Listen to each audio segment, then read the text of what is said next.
So, what do you think is the image that Italian people have of Hong Kong, even compared with the China mainland?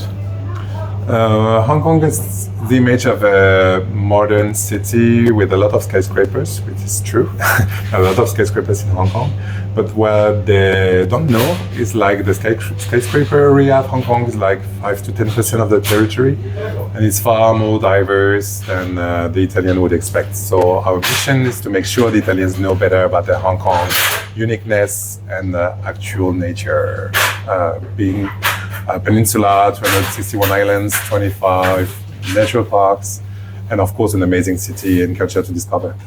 So you are going to change this image. Are you going to promote the leisure image of this destination? At the moment, it's just a stopover.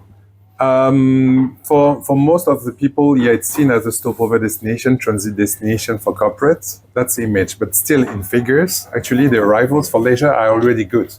In 2025, we had almost 92,000 visitors from Italy, most of them leisure actually, and they spent an average of 3.3 nights in Hong Kong, which is already more than you would expect. It's like 4 full days of visits for Hong Kong, for leisure visitors in Hong Kong.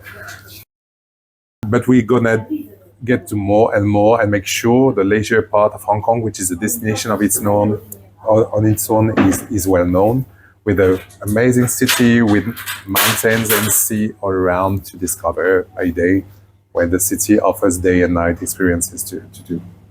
But of course, you need to communicate. What are you planning to promote Hong Kong as a new destination? Yeah, so we're doing like 360 degrees approach. We work first with the journalists, of course, to go to Hong Kong and to experience the things that they mostly don't know about Hong Kong yet. Within the city, with the traditions, the food, and all the amazing things you have to do in the different neighborhoods that all have their identity. Also to the islands and the country parks, you have the different side of Hong Kong, which is actually making it unique, have the city and the nature within immediate proximity.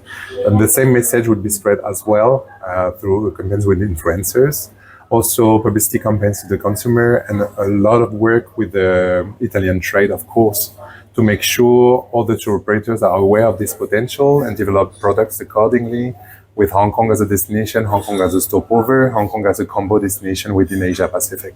So we do 360 degrees trade B2B and also B2C with the consumer, with the journalists, influencers, and publicity campaigns and social media campaigns as well. The new way of digital communication, of course. All the new levers. Because one of the things about Hong Kong is it's adapted to all type of consumers and visitors, and we make sure we target most of them. And of course, you have to communicate even through the travel agencies. Yeah. But do travel agents know what they have to communicate? Yeah. So that's part of the work with the trade. We work, of course, with the product managers to develop the products. We also plan some really qualitative and quantitative workshops to train the sales force of travel agents about the destination potential, about the offers on the Italian market that's growing. So every time there's a new product that can be sold by the travel agents, we make sure it is well known by the travel agents. And also we will help them support their sales with some promotional campaigns with the big groups in Italy. The flight connections at the moment are enough. Are you going to grow them up? Yeah. So from Italy, I mean, of course. We could say there's never enough flight, but it's getting better for Italy. We've had daily flights from Milan for quite short, but still really qualitative time. Now it's permanent with Cathay Pacific, the airline providing direct flights to Hong Kong. They also operate a bit more flights from Rome this year than last year. They relaunched Rome last year, three times per week. This year it's 4 times per week from end of March to end of October. So an extended program from Rome direct to Hong Kong on top of the daily flight from Milan. And of course we have the indirect airlines from the Middle East that are really active on the Italian market, and the European airlines, of course, connecting most Italian airports to Hong Kong via a European destination.